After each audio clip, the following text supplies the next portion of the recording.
Government controlling how you spend your money might sound a little bit far-fetched, and you might be thinking that this kind of authoritarian control over your money is not going to be anything that we'll see in the future. Unfortunately, this is already implemented in the world. In China, the government is already able to program what its citizens can and cannot spend their money on. Over the last few years, they've limited millions of people's ability to buy things like train tickets, passports, and luxury goods. They're able to do this because of China's intense social credit system that links each person's identity and actions to their bank account, allowing the government to see and to control everything a citizen does with their money. And it seems like the West is paying attention. In nations like Sweden, South Africa, and Canada, trials of programmable central bank currencies are already underway. In fact, almost half of the world's nations are at some stage of implementing this kind of programmable money, meaning no matter where in the world you live, this technology is likely only a few years away. Okay, so how does programmable money tie in with the personal carbon limit? Well, it all comes down to whether or not you've gone over your monthly usage. And if you have, there are two possible case scenarios for that. The most openly talked about penalty for a person going over their individual carbon limit is that they'd simply get charged for doing so, just the same as what happens to large companies today. Taken too many car trips this month, or bought a little bit too much meat. In that case, you'd simply get a bill at the end of each month from your government, so you can pay the price of being a naughty citizen. As your entire carbon usage would be tracked by a government CBDC, there would be no way to hide how much carbon you've used. And since they now also hold the keys to your money, they won't even need to send you a bill for your excess usage. Potentially, they'll just automatically pull your fine from your bank account. But there is a second, and in my opinion, a scary thing that could happen if you do go over your monthly limit. And ultimately, this could give your government more ways of controlling your life. And in order to do so, we just have to look at what's happening in China. As we already know, the Chinese government can already take away people's ability to buy certain items through a social credit system linked to their bank account, which is exactly what your government could do as well when a programmable CBDC inevitably comes into play in the West. And it's very possible they could use a CBDC to program your spending if you step outside the limits of your monthly carbon allowance. For example, have you refilled your card too many times already this month? You could find that next time your card simply doesn't work at the pump. Or did you recently fly to the other side of the world to visit your family? Well, until your monthly limit resets, it's possible that you may not be able to buy so-called high carbon food items like coffee, meat, chocolate, or potatoes. Again, this scenario is just theoretical at this point. However, with the power of CBDCs, it would be very easy for governments to control your money in this way and to literally be able to cut you off from buying certain things you want to buy because you've exceeded your monthly carbon limit.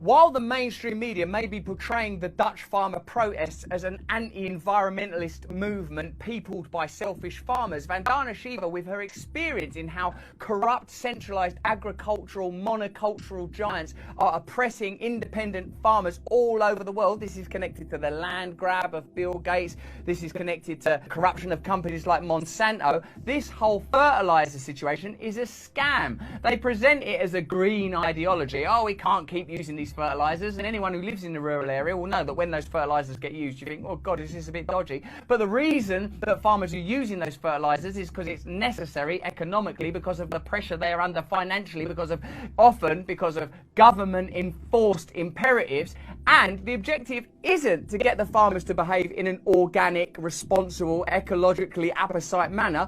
No, far from it. It's in order to bankrupt the farmers so that their land can be grabbed. My mind was blown by that. This shows you how the Great Reset operates. It uses a green agenda, and just so you know, I agree with the green agenda. I think that the planet should be treated with love and respect, that we should see ourselves as in harmony with it. But when regulations are passed down from a globalist level and it affects the lives of ordinary farmers, it's the duty of all of us to support them, to stand in solidarity, to give them time to make those transitions, to say to the farming and agricultural community, we'll support you by buying your products if you make these concessions and changes, which we'll agree between us. It doesn't need to be mediated by technocratic globalist bodies. We, the people, can make these decisions together.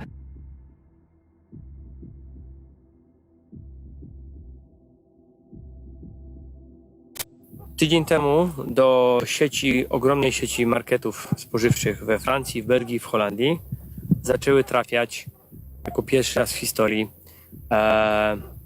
produkty mrożone, przetworzone, robione z robactwa. Tak? A więc kotlety z robaków. Ja mówię robaków, bo mam na myśli wszystkie te owady i cała ta reszta, która ma być taka pseudozdrowa i w ogóle. Kochani, to co teraz się dzieje, to jest te wdrażanie tego procesu, który ma wyeliminować mięso naturalnego pochodzenia, czyli pochodzenia rolniczego. I popatrzcie, poczytajcie. To nie jest ściema, to się po prostu dzieje. Jeżeli idziemy w ten deseń, kochani, że to się dzieje, to przypomnę, żebyście też poczytali, czyje fabryki to produkują i się zdziwicie, bo to są niestety przypadkowi ludzie, zbawcy świata, jak Bill Gates, jak Jeff Bezos. To się po prostu dzieje. Tego nie robią lokalni przedsiębiorcy, bo to jeszcze byłoby pół biedy, bo chociaż oni by rozwijali swoje biznesy. I nie, to robią znowu globaliści. Pytacie, po co to mówię? Po to, bo następnym krokiem będzie wygenerowanie stanu, w którym trzeba będzie doprowadzić do sytuacji, żeby za wszelką cenę spowodować niedostępność mięsa pochodzenia rolniczego. To co mówiłem, bo tak bym ja zrobił i tak to będzie zrobione. Najpierw wprowadźmy na półki produkty zastępcze, a potem odbierzmy to, co do tej pory było, poprzez niedostępność bądź wysoką cenę. Jedno i drugie będzie generowane różnymi sposobami. Ociepleniem klimatu, straszeniem chorobami takimi jak ASF, mówieniem bajek o metanie od krów i tak dalej. To wszystko spowoduje, że konsumenci będą wkręcani w taką ściemę jak u nas w Polsce z cukrem, gdzie przypomnę cukier polski przyjeżdża do Polski z zagranicy po 4 zł obecnie, wysyłacie mi zdjęcia z cenami na półkach, a więc ja wam wierzę, bo po co macie kłamać. To się dzieje, to się po prostu dzieje. Po cichutku, za naszymi plecami. Ktoś powie, po co ja to ciągle gadam? Po to, żeby nasze dzieci nie powiedziały nam, co żeście zrobili. Gdzie wy byliście, kiedy zmieniano to wszystko, te wieloletnie rzeczy, te nasze tradycje, przyzwyczajenia? Ktoś powie, że wieprzowina jest niezdrowa, że wołowina jest niezdrowa.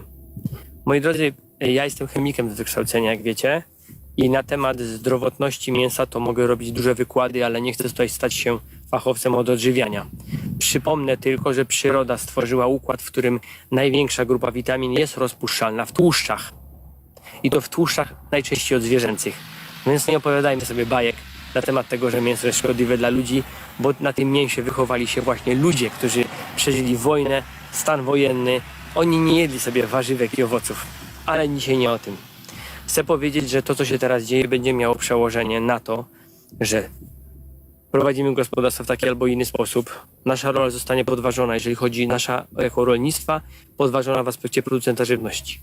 Będzie miało to wpływ ogromny na zdrowotność, bo przypomnę jeszcze raz, że z chemicznego doświadczenia tak było, jest i będzie.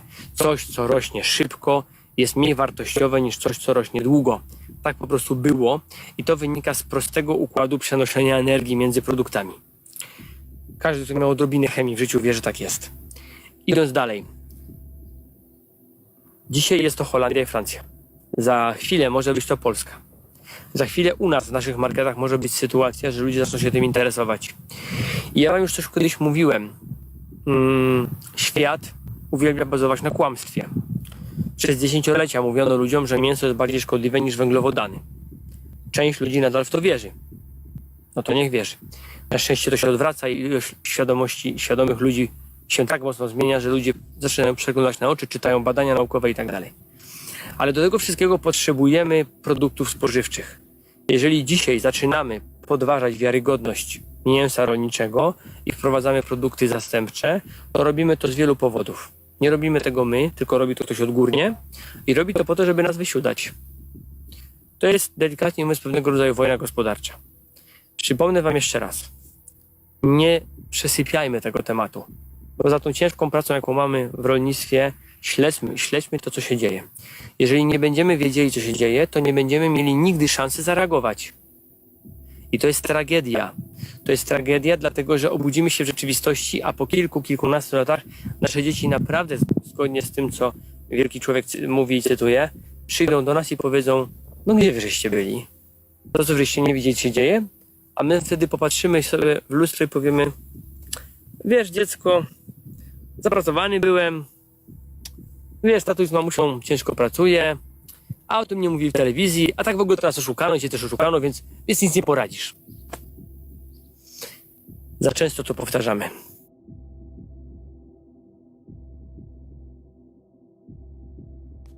So me and my coworker got talking today, and something came up that I didn't really think about when my dad mentioned it to me. He's worked in the agriculture industry for over 40 years. This year, farmers are being offered 1.5 times the value of their crops to destroy them. They're also being told by the federal government they will not receive subsidies for farming if they refuse to destroy their crops. What does that mean? That means that the farmer cannot afford to provide you with food based upon the taxes the government is levying on him if the government doesn't in turn give him back his tax money to provide you with food. Kind of a fucked up system, but that's how it works. And, well, they're not going to subsidize them if they don't destroy the crops. They'll pay them more than what it's worth, and they want them to destroy it, and they'll still get their subsidies. They're trying to create a food shortage. We've got 8 months to get our own food supply, or we're probably going to be facing mass starvation.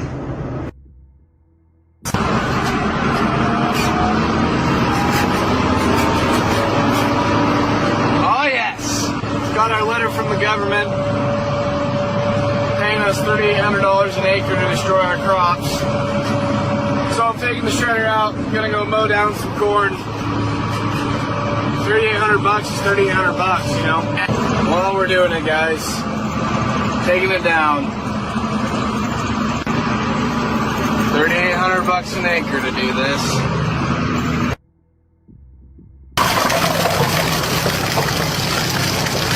Well, what you saw right there ought to concern you. I was doing exactly what I was told via a letter I got last night in the mail from the Department of Hydrocarbons. They said in order to stabilize oil prices, they need a bunch of oil just dumped. And not dumped on the market, just dumped on lease roads and field roads and things like that. So I'm hooked up to that oil tank, going straight into my truck to get rid of it. Well, I'm going to get fined if I don't get rid of it, they said. So that prompted me to call District Selectman Tony Deloge and ask him about this letter. He said he didn't know much about it, but he would suggest that I follow whatever it says. So here we go. You know, these are some serious times right now. Since January, oil prices have been through the roof. I'm seeing more and more farmers on TikTok saying that the government's paying them to kill their fields. Agent Orange, I saw a guy with a lawnmower mowing down beans, getting paid to do it. They're controlling food. Now they're going to control energy. I don't understand why this is going on. But I tell you what, if they control food and they control energy, what freedom do you have left? Man, isn't this something? Initially heard about the government paying farmers to destroy their crops, I thought it was a load of bullshit. Well, lo and behold, we received our destruction notice the other day. So basically, there was two options on how to destroy the crop. The government could fly on Agent Orange, or we could manually destroy the crop ourselves. But we put too much blood, sweat, and tears in it to let them destroy it, so we decided to manually do it ourselves. Basically, it said if we used a lawnmower to destroy the crop, we could receive an extra $600 an acre. Something about the low carbon footprint or something. So that's what we're doing. Now, they really didn't tell us how many acres to destroy. They just said, get after it and we'll be watching you from satellite. We'll give you a call when you've destroyed enough. So better get back after it.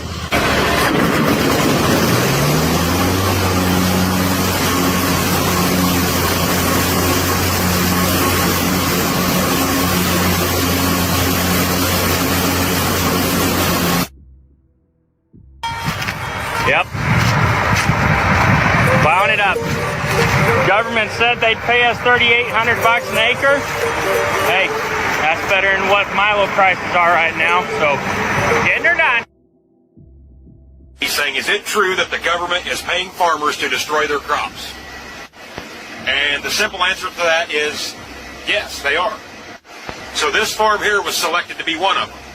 Now, anybody with a half a brain knows you don't harvest in Illinois in July. I mean, look, right there. See that crop? Green as grass. Crop we're in, deader than a fucking doornail. So the government has went around into every county that's big ag counties in the U.S., and they've selected a certain amount of acres to come in and destroy. And these acres here got picked, so we had to destroy them.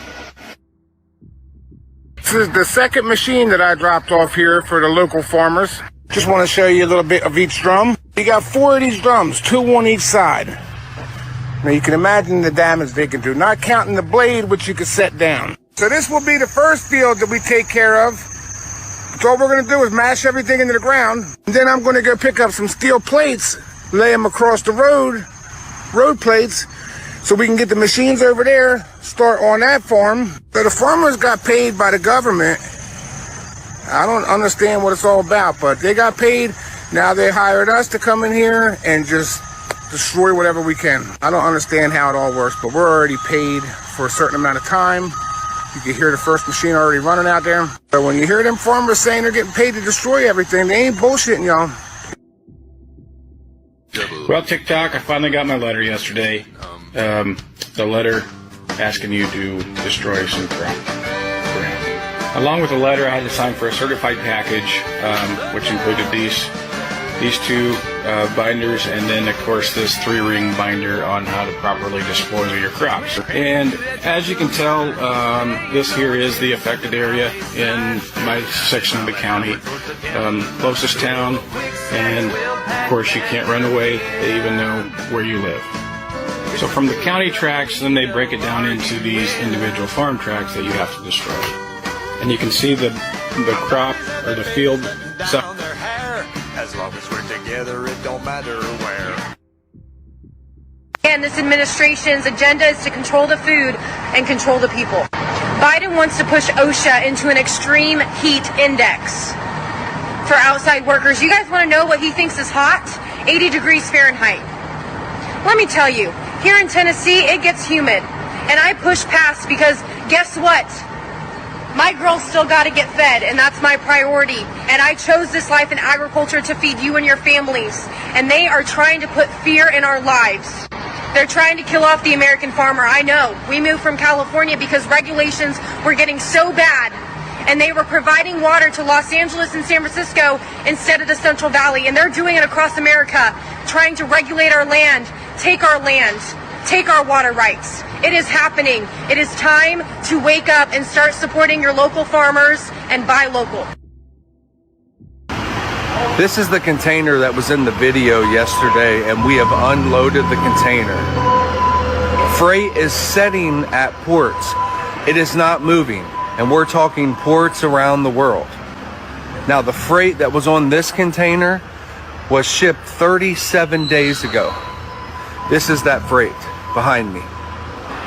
Somebody is intentionally hindering freight from moving back and forth. There are ports that are stacked. The directive is let it set. Let it set. I reached out to my largest customer, this customer, and that's what I was told. That the directive is let it set. We are definitely going to experience shortages, the likes of which you have never seen. Walmart right now, and shit's getting real. Check this out. They're throwing everything away.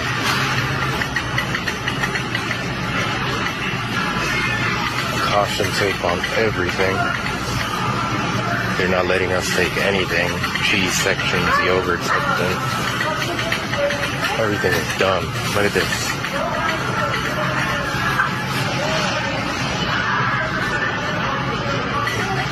Apparently all this is bad. It's tainted, apparently. Look at this. They don't want us to take none of this.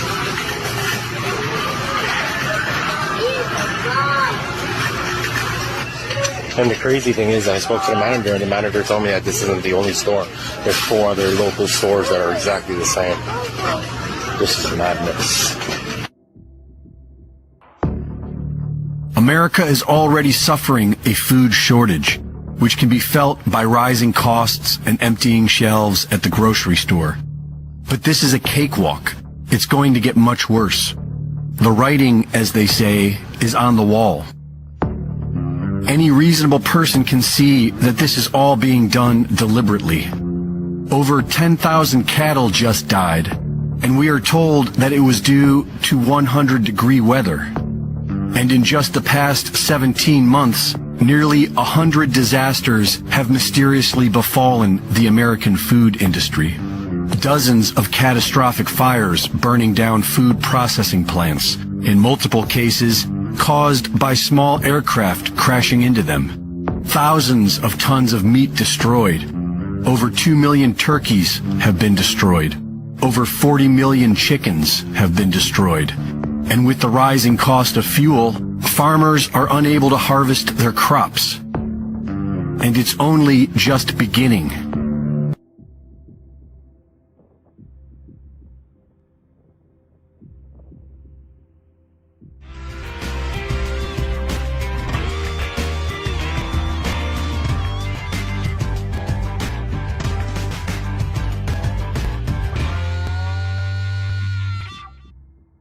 Quick Take coming to you from Saskatchewan here today with a Quick Take McTake Toonie, where you get $2 worth of my opinions. Just 2 cents don't buy very much anymore. Today, we are talking about Justin Trudeau's Canadian ban on fertilizer. What this is a goal. It is a goal that has been set by the federal Liberal government to achieve a 30% reduction in emissions from fertilizer use, namely in nitrous oxide, which is created when fertilizers either soak into water or soil. It's an emissions reduction goal.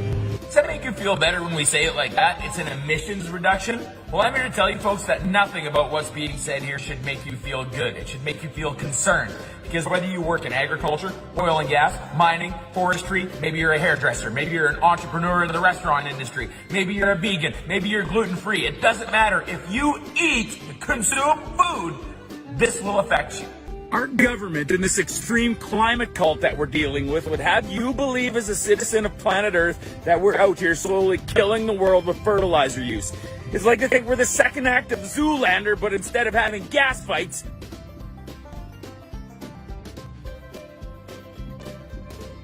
that we're out here at Clearview having anhydrous ammonia fights with each other. Come on!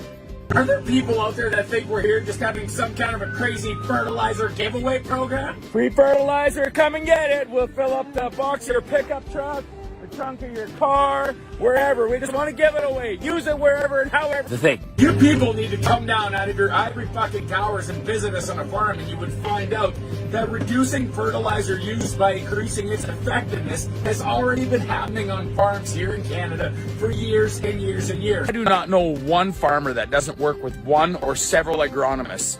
Soil testing, rotations, nutrient management, chemical applications. We work with professionals to ensure that as our crop grows, we are using the least amount of inputs to get the most amount of output out of our land. Last 5 years alone, your mind would be blown if you could see the amount of technology that's come into the agriculture industry, mostly dealing with mitigating product waste.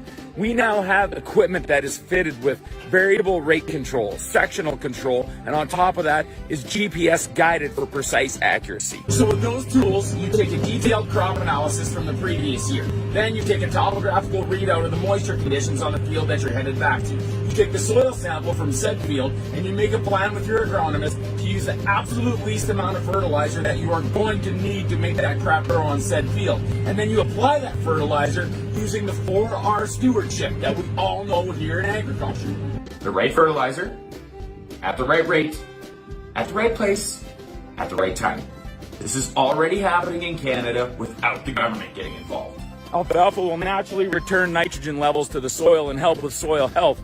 Then we're going to take this alfalfa that we harvest off of here and feed it to cattle in the wintertime, who make manure, which last fall was spread onto this canola field and this oat field, where we used, wait for it, 30% less nitrogen fertilizer. Pretty neat, eh, Justin Trudeau? Actually, you can check out this video that I made. It's about the biodiversity of cattle and how they're an important part of farming here in Canada. Anybody with half a brain would look at this through a lens of, hey, how much food do we produce versus how much fertilizer do we use? But not Trudeau, because he doesn't have one of those things. No, we just want an absolute 30% reduction on fertilizer emissions.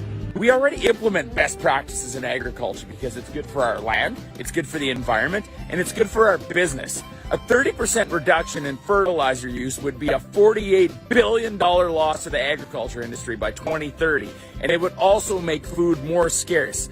And the food that was available would be way more expensive than it is now, today. Can you imagine that? Listen, my toonie on this whole thing is Justin Trudeau, take your government, take your climate cult, take your drink box water bottle sort of thingy, and go sit in the corner, get out of our fucking way, and let us keep responsibly doing our job.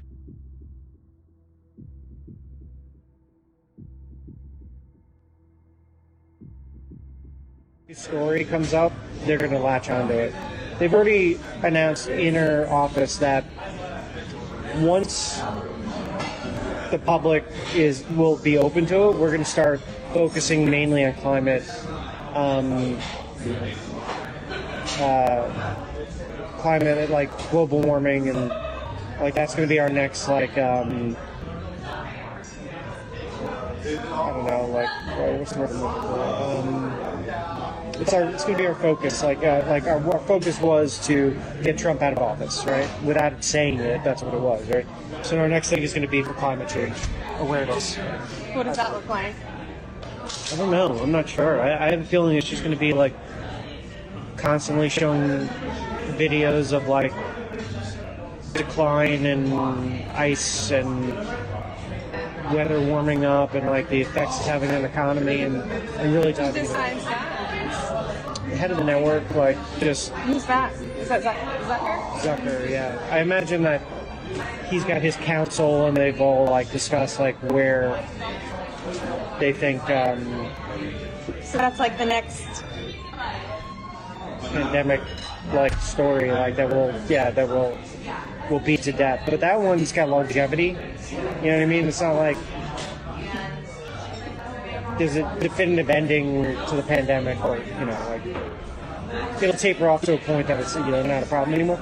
Probably think it's going to take years, so they'll probably be able to milk that for quite a bit.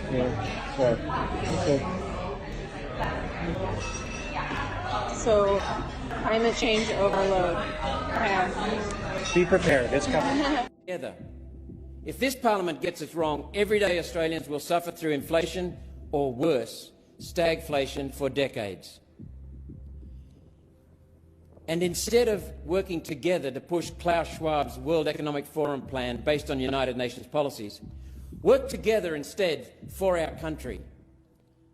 Klaus Schwab's life by subscription, quote, is really serfdom. It's slavery. Billionaire globalist corporations will own everything: homes, factories, farms, cars, furniture. And everyday citizens will rent what they need, if their social credit score allows. The plan of the Great Reset is that you will die with nothing. To pull off this evil plan, Klaus Schwab's World Economic Forum will need to take more than just material possessions from Australians.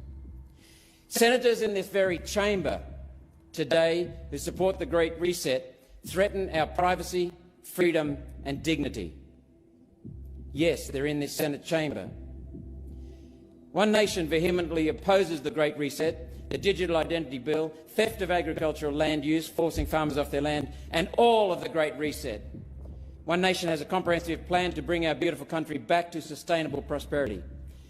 And in the months ahead, we will be rolling that plan out. Instead of Lib Lab pushing Klaus Schwab's Great Reset with the tagline, "You will own nothing and be happy," One Nation advocates the Great Resist. We stand for a world where individuals and communities have primacy over predatory globalist billionaires and their quisling bureaucrats, politicians and mouthpiece media. One Nation accepts the challenge to provide a better future for everyday Australians. We have one flag, we are one community, and we are one nation. Thank you, Madam Acting Deputy President.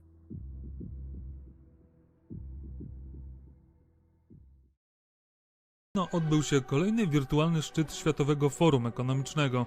To międzynarodowe gremium, które ostatnio rości sobie prawo bycia nieoficjalnym rządem świata.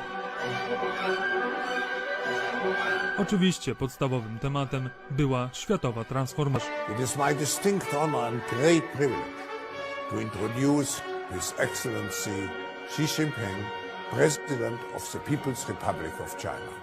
W końcu nowa wersja Światowego Ładu ma być oparta na przetestowanym już wzorcu, który wypadł spod ogona czerwonego smoka. Ciekawe, że syn szefa World Economic Forum, Oliver Schwab, przez wiele lat był szefem akurat chińskiej placówki Forum Ekonomicznego w Pekinie i ożenił się właśnie z Chinką. Of particular importance is to fully leverage vaccines as a powerful weapon, ensure the equitable distribution, quicken vaccination, and close the global immunization gap. Obecni byli jednak praktycznie wszyscy święci globalnego porządku, którzy pałają nieodpartą chęcią projektowania naszego życia w najdrobniejszych szczegółach. Zgodnie zapowiedzieli dalsze wdrażanie wspólnej wizji przyszłości dla całej ludzkości, czyli cyfrowej waluty banków centralnych, certyfikatów cyfrowej tożsamości oraz cenzury informacji. It was at Davos in 2000 that leaders launched the Global Vaccine Alliance. Today, 21 years later, vaccines are by far our best tool to leave the pandemic behind us. Tak wygląda współczesne skrzyżowanie świata. Bajkowa kraina bogaczy, gdzie zbiegają się najbardziej szalone myśli globalnej oligarchii. Niech was jednak nie zmyli ta idylliczna atmosfera. Pod śnieżno-białą pierzyną skrywają się najczarniejsze wizje rodem z horrorów science fiction. Oto stolica czwartej rewolucji przemysłowej i królestwo wielkiego resetu. Davos. This fourth industrial revolution it doesn't change what you are doing. It changes you. If you take genetic editing, just as an example, it's you who are changed. And of course this has a big impact on your identity. Jak to się stało, że prawie 200 krajów świata ostatecznie poradziło sobie ze straszliwą plagą w niemal ten sam sposób, wprowadzając lockdowny, paszporty chorobowe i kary za brak masek? Odpowiedź może leżeć właśnie tu, pod spódnicą Klausa Schwaba, a dokładnie w szkole Young Global Leaders, czyli młodzi globalni liderzy, którą założył i zarządzał. W drodze na szczyt to właśnie przez nią przeszło wielu dzisiejszych prominentnych polityków. When I mention now names like Mrs. Merkel, even Vladimir Putin and so on, they all have been young global leaders of the World Economic Forum. But what we are very proud of now is the young generation, like Prime Minister Trudeau, President of Argentina and so on, that we penetrate the cabinets. Obecnie jest około 1300 absolwentów tej szkoły. Lista nazwisk zawiera późniejszych szefów instytucji zdrowia w swoich krajach. 4 z nich to byli i obecni ministrowie zdrowia Niemiec, w tym Jens Spahn, który od 2018 roku jest federalnym ministrem zdrowia. Inne godne uwagi nazwiska to Emmanuel Macron, Angela Merkel, Władimir Putin, Jean-Claude Juncker, Sebastian Kurz, Viktor Orban i wielu innych, a w zasadzie wszyscy. Wszyscy ci politycy, którzy sprawowali urząd w ciągu ostatnich lat, faworyzowali ostrą politykę sanitarno-zdrowotną. To znacznie zwiększyło władzę ich rządów. So yesterday I was at a reception for Prime Minister Trudeau, and I know that half of this cabinet, or even more half of this cabinet, are actually young global leaders of the World Economic Forum. Lista absolwentów szkoły nie ogranicza się tylko do polityków. Znajdujemy na niej również wielu liderów prywatnego przemysłu, w tym Billa Gatesa, Jeffa Bezosa czy Richarda Bransona z Virgin. Wszyscy oni wyrażali poparcie dla globalnej odpowiedzi na chorobę, a wielu z nich osiągnęło w wyniku tych działań znaczne zyski. Hundreds of gas-guzzling private jets took off this week as billionaires from all over the world jetted off to Davos, Switzerland for the ritzy and glamorous World Economic Forum, a week-long event for the ruling class to talk down to the rest of us. And it's not for everybody. It's an invite-only event. And once you do get in, they divide you by class. You get a white badge with a blue line if you're rich enough. You just get a white badge if you're married to someone important. Or if you're just a part of someone's entourage, you get an ugly green badge. You're not good enough. They keep the elites together, and they have their own little police state to make sure these people are focused on ruling the world. If you're not from CNN or the New York Times and you show up uninvited, they'll probably arrest you. And it's all headed up by a guy named Klaus Schwab, who's pretty much running a one-world government here. He kicked off the week by saying the future is theirs, not yours. The future is not just happening. The future is built by us, by a powerful community as you here in this room. We have the means to improve the state of the world. And the way they start is by tracking you. If you go deep in the weeds in what these people are saying at this place, they're openly scheming up some of the craziest plans you'll ever hear of, like tracking your carbon footprint.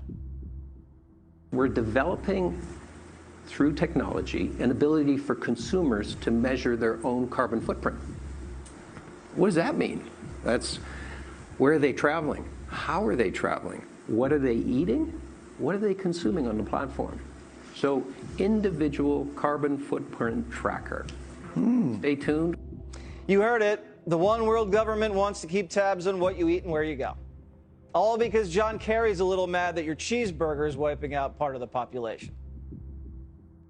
People forget, greenhouse gases are pollution.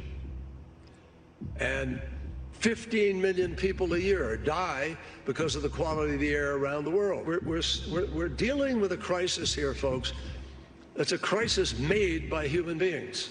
Maybe they should take their own advice before jetting off across the world on those private jets, emitting all that carbon. But to them, they have more important things to focus on, like preventing the next pandemic, since it worked out so well last time. If it comes 10 years from now, we should have far, far better diagnostic technology. That is, be able to scale up every country within a month to diagnose their entire population. We're a little distracted right now, so getting the debate going is happening slowly.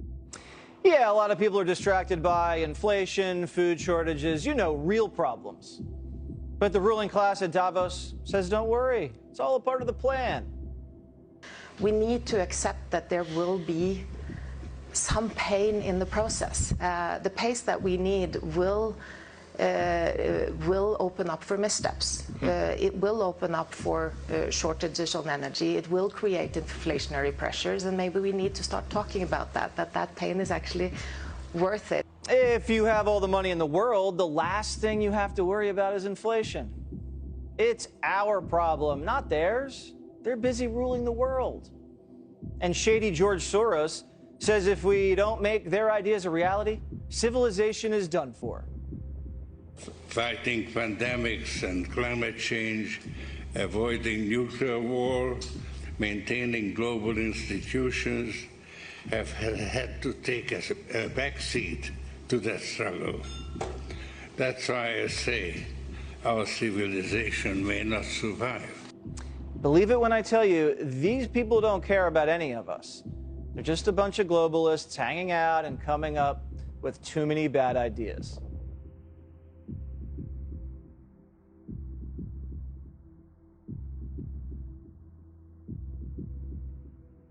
Now, in the coming years, in the coming decades, we will face individual discrimination, and it might actually be based on a good assessment of who you are. I mean, if AT&T, if the algorithms and the big data algorithms of AT&T, they follow you around, they look up your Facebook profile, your DNA, your records from kindergarten until today, they will be able to figure out quite accurately who you are.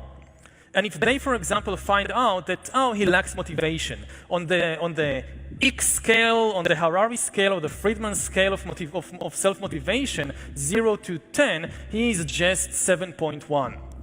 And we don't want to accept to our company people of less than 8.2.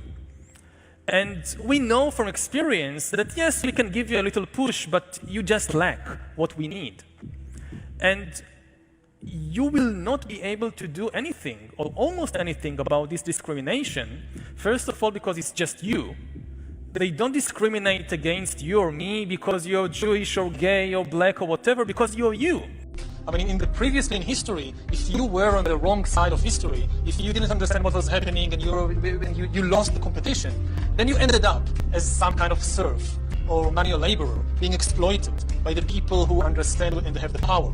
Now, if you're left behind, you're facing something far worse, which is to be completely irrelevant. They won't even need you as a serf or as a slave. What to do with them, and how will they find some sense of meaning in life when they are basically meaningless, worthless? My best guess at present is a combination of drugs and computer games as a solution for one. It's already happening. Under different titles, different headings, you see more and more people spending more and more time or solving the inner problems with drugs and computer games. Not the intelligent design of some god above the clouds, but our intelligent design and the intelligent design of our clouds. The IBM cloud, the Microsoft cloud, these are the new driving forces. I mean, even if millions of jobs are lost in Sweden, I think that because of the tradition of the welfare state and so forth, the Swedish government will raise taxes on the big companies and universal basic income or something like that. The Swedes will be okay, I think. The really big question is what will happen to the Nigerians, to the Bangladeshi, to the Brazilians. If millions of textile workers in Bangladesh lose their jobs, Meaningless, worthless. and then the big political and economic question of the 21st century will be, what do we need humans for? Or at least, what do we need so many humans for? Do you have an answer in the book? At present, the best guess we have is keep them happy with drugs and computer games. And we call this the metaverse. What you guys do in here? Pretty much everything that you would do in the real world. Or at least, what do we need so many humans for? Would constitute a new useless class. When I say that these are useless humans, it's not from the viewpoint of the mother, of the wife, of the son. Or at least, what do we need so many humans for? First, we've got population. Now, the world today has 6.8 billion people. That's headed up to about 9 billion. Now, if we do a really great job on new vaccines, healthcare, reproductive health services, we could lower that by perhaps 10 or 15%. Człowiek nie może przedstawić tego, czym nie może być.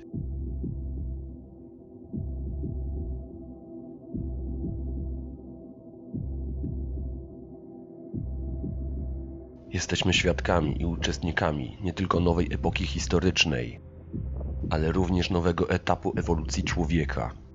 W rozumnym, cywilizacyjnym stanie nigdy to nam się jeszcze nie zdarzyło. Wszystko, co wydawało nam się fantastyczne jutro, na naszych oczach robi się niewiarygodne dziś. Przyszłość już się rozpoczęła. O tym, jaka ona będzie, jest ten film. Na wyciągnięcie ręki. Rozumny obszar. Czeka na życie online. W każdej sekundzie, każdy człowiek, każdy przedmiot w jednej sieci tworzą globalną, rozumną przestrzeń. Gigantyczną społeczność sieci, biometryczne dowody osobiste, najpierw zewnętrzne, potem wbudowane w ciało. One zastąpią portfel, konto w banku, prawa, ubezpieczenie, a później terminal więzi. Nasza własność obsługiwana będzie z dowolnego punktu na świecie, ale bynajmniej nie wszyscy będziemy stale z tego korzystać.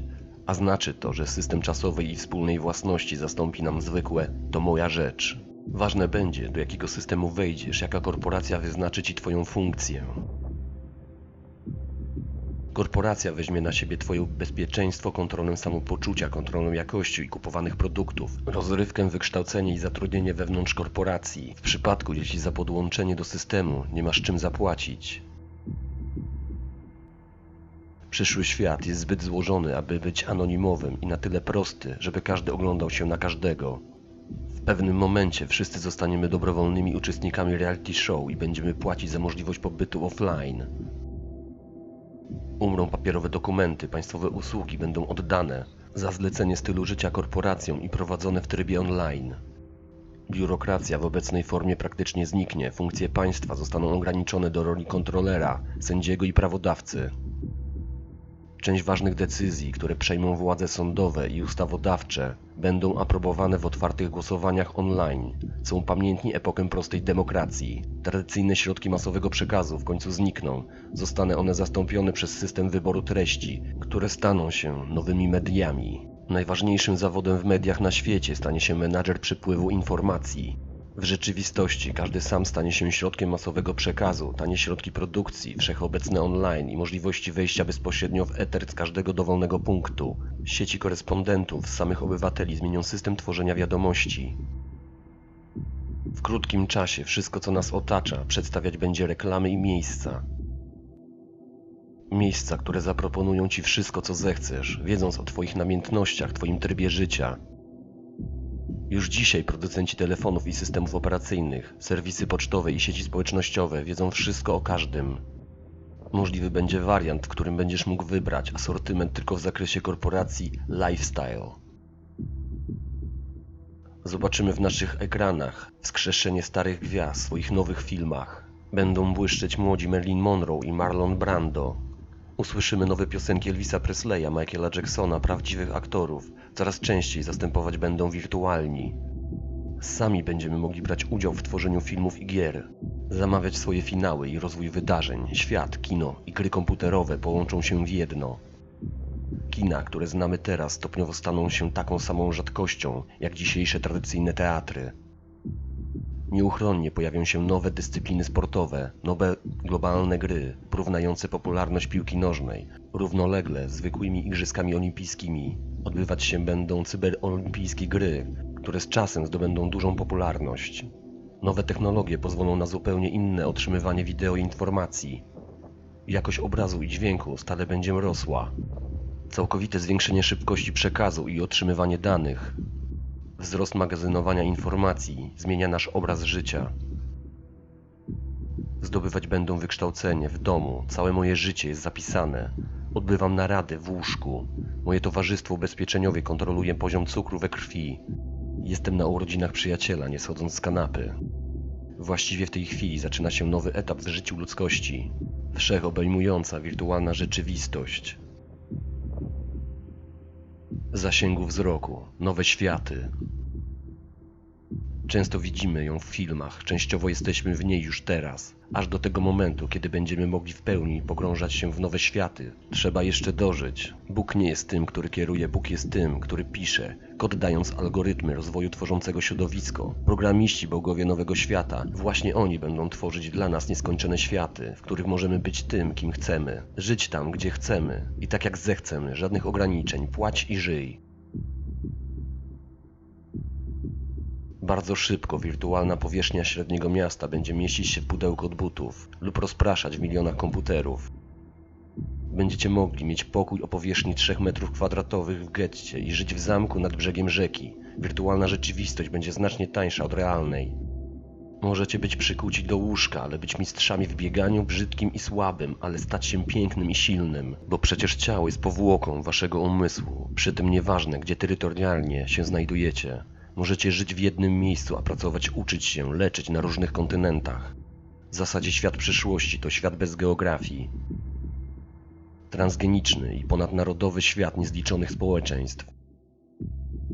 Stworzenie nowych światów i emigracja w nich jest jednym z wiodących kierunków ewolucji człowieka, ewolucji wewnątrz siebie. Znajdując się w wirtualnych światach, możemy być wszędzie i kim sobie życzymy, dowolnie zmieniając właściwości naszego ciała i otaczającego świata. Ale wróćmy do realności, wszystko to trzeba zbudować i obsługiwać. Do tego wszystkiego trzeba będzie przeżyć swoje katastrofy, wojny i epidemie. Świat, który nas otacza, jeszcze nieprędko pójdzie w zapomnienie, zostawiwszy nam obszar do szczęścia w wirtualnej nirwanie. Pokrótce skupimy się na konkretnych sektorach. Energia. Dla wszystkiego, co nas będzie otaczać, niezbędna stanie się kolosalna ilość energii. Podstawowym jej źródłem za jakiś czas będą węglowodory. Na ich miejsce przyjdą nowe energia surowców wtórnych, odnawialne źródła energii, woda, słońce, wiatr. Ale podstawą w przyszłości będzie bezpieczna energia z atomu. Tylko atom możliwie do przewidzenia przyszłości może zapewnić ludzkości tyle energii, ile to będzie konieczne, aby otworzyć się na możliwości okołoziemskiej przestrzeni kosmicznej, długotrwałych lotów kosmicznych. Ważne, aby nie tylko zwiększyć moce, ale również zmniejszyć straty. Ideą przewodnią w przyszłości będą oszczędności, racjonalne wykorzystanie i zwiększenie efektywności energetycznej.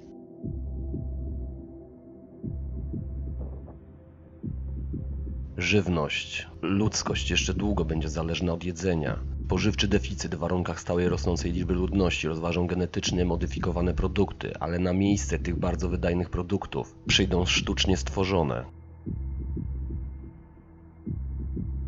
Rozwój biochemii pozwoli stworzyć generację drukarek, z których produkty będzie można drukować. Wtedy, kiedy zapragniemy jabłku lub kawałek mięsa, nie trzeba będzie sadzić drzewa lub hodować krów. Potrzebny będzie tylko surowiec organiczny w specjalnym urządzeniu i chwilę czekać. Za 50 lat ciału ludzkiemu nie będzie pożywienie w obecnej formie potrzebne, będzie raczej potrzebował energii, którą będzie otrzymywał z pożywienia lub innych form razem z innymi zwykłymi komunikacjami.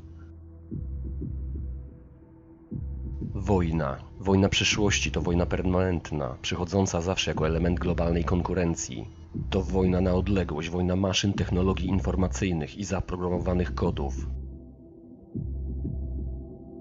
W tej wojnie najlepsi będą gracze i programiści. Kierowanie mikro i makromaszyny będą wykonywać bojowe zadania. Działanie, które być może będzie całkowicie niezauważalne, jak również do pewnego stopnia nie będzie widoczna walka o gromadzenie danych lub odcięcie komunikacji. Wojna na dużą skalę w szerokim rozumieniu zniknie, aby zrobić miejsce innym sposobom osiągnięcia celów, przekształcona całkowicie w operacje specjalne. Medycyna. Postęp inżynierii genetycznej i transplantologii pozwoli nam uniknąć wielu chorób. Poprawi genom i znacznie zwiększy długość życia. Rozwój sieci pozwoli zdalnie, w sposób ciągły obserwować stan zdrowia. Diagnostyka, konsultacje i obserwacje online staną się codziennością. Możliwość robotyki pozwoli operować na odległość. Rodzenie dzieci nie będzie tak bolesne. Ciąża na ogół będzie wyciągana ze ścianek łona matki. Starzejące się organy będą zamieniane na nowe, wyhodowane z genetycznego materiału pacjenta. Pozwoli to na zbliżenie się do nieśmiertelności, do czego jeszcze wrócimy. Edukacja. Możliwość natychmiastowego dostępu do każdej wiedzy będzie zdalne, doprowadzając do powszechnego rozszerzenia domowej i zaocznej formy nauki. Główną funkcją szkoły lub organu państwowego będzie nie kształcenie, a weryfikowanie otrzymanej wiedzy i wydanie dyplomu. Szkoły i uczelnie w swojej dotychczasowej formie będą stopniowo znikać. Na przykład w jednej szkole lub na uczelni będzie mogło uczyć się kilkaset tysięcy uczniów. W przyszłości proces zdobywania wiedzy i umiejętności zostaną zredukowane do pobierania niezbędnego oprogramowania. Pytanie jedynie o koszty i dostępność programów. Opanowanie przestrzeni. Z czasem przemieszczanie się na obszarze Ziemi znacznie się skróci. Do tego momentu ludzkość zacznie wykorzystywać latanie w atmosferze, a później orbitę okołoziemską jako środka do transportu, a później i życia. Z chwilą zwiększania ludności Ziemi wzrośnie potrzeba opanowania jeszcze niewykorzystanych obszarów. Północ, oceany, powietrze, kosmos, wirtualna rzeczywistość. Będą tworzone całe miasta z wewnętrznym mikroklimatem, których życie w sposób minimalny będzie zależało od warunków zewnętrznych. Te miasta staną się pierwowzorami pierwszych osad na innych planetach. Życie w wirtualnej rzeczywistości pozwoli na maksymalne zagęszczenie i ograniczenie potrzeb podróżowania. Pozostałe środowiska będą sprzyjać tworzeniu autonomicznych społeczności. Wiele miast zniknie, rola geograficznego rozmieszczenia obiektów zostanie sprowadzona do minimum. Geopolityka. Świat już jest pełen narodowych, politycznych i społeczno-kulturowych ograniczeń. Obecnie odbywa się proces podziału wpływów i umocnienie światowych i regionalnych centrów. Te ograniczenia zostaną pokonane i świat w końcu stanie się ogromnym Babilonem. Z jednolitą walutą i językiem, sprowadzony do jednego politycznego mianownika kierowany przez rząd światowy. Geopolityka zniknie narodowa świadomość, jeżeli sztucznie nie zostanie zachowana. W globalnym świecie, w modelach demokratyczno-politycznym, kapitalistyczno-ekonomicznym, rola państwa zostanie znacznie ograniczona. Zastąpią je prywatne, korporacyjne państwa. Ale z możliwością wyboru środowiska, zamieszkania niezależnie od położenia geograficznego, źródła energii i pożywienie, co uczyni człowieka niezależnym i spowoduje rozpad Babilonu na miliony księstw. Nastąpi era nowej geografii politycznej, imperia powstają i rozpadają się na wiele części. Pojawiają się ponownie i znów rozpadają, tak pulsuje nasza historia. W tych warunkach wśród państw pozostaną te, które oddadzą swoim obywatelom część swobód politycznych i ekonomicznych. Mogą związać ich ze sobą i przeczekać katastrofę drugiego Babilonu, zachowując naród i tożsamość. Roboty. Naszymi rękami, oczami, uszami, naszymi niewolnikami, a być może i przekleństwami naszego gatunku staną się roboty. Właśnie one będą produkować, ubierać, leczyć, walczyć, myśleć, a możliwe, że nawet w dalszej perspektywie żyć za nas. Najpierw całą pracę fizyczną, a potem dużą część umysłowej wezmą na siebie wysoko zaawansowani pomocnicy człowieka. Spowoduje to zmianę rodzaju działalności człowieka.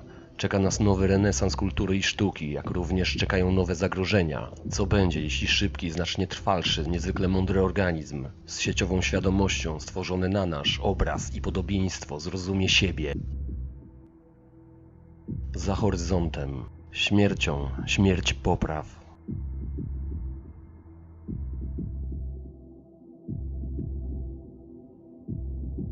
Życie człowieka jest bezsensowne. Lecimy nie wiadomo gdzie, kiedy i dokąd. Gdzieś na skraju, a może na środku niesamowitej przestrzeni, która dla nas jest nieśmiertelna. Nie wiemy kto, kiedy i po co stworzył tę całą iluminację. Ale wiemy na pewno, że możemy odkrywać siebie i świat wokół, nieustannie się czegoś nowego ucząc, w ten sposób uzasadniając przed sobą swoje istnienie. Nasze ciała są słabe, szybko gniją, łatwo się łamią, potrzebują określonego, naturalnego dla większej części wszechświata środowiska. Nasze umysły są znacznie silniejsze, ale mają swoje ograniczenia. Dlatego, aby wyjść poza ramy ziemskiej i wokół ziemskiej przestrzeni, pokonać dyskryminację wszechświata, polecieć do nowego świata, zobaczyć inne światy, musimy przestać być ludźmi, takimi, którymi teraz jesteśmy. Powinniśmy być bardziej wytrzymali, długowieczni i mądrzejsi. Powinniśmy pokonać śmierć. Ale paradoksem jest to, że odzyskując życie wieczne lub prawie wieczne, zabijemy człowieka jako gatunek, rodzaj, formę. W XXI wieku możemy zrobić kolejny krok naszej ewolucji, pierwszy samodzielny. A potem czeka na nas już zupełnie inna historia.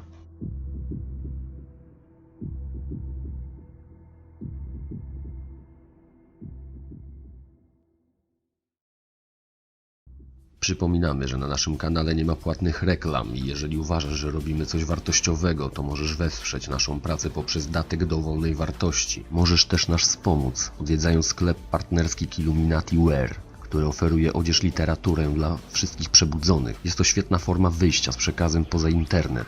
Linki znajdziesz pod filmem. Pozdrawiamy, Illuminati Team. Dodaj łapkę w górę i subskrybuj nasz kanał.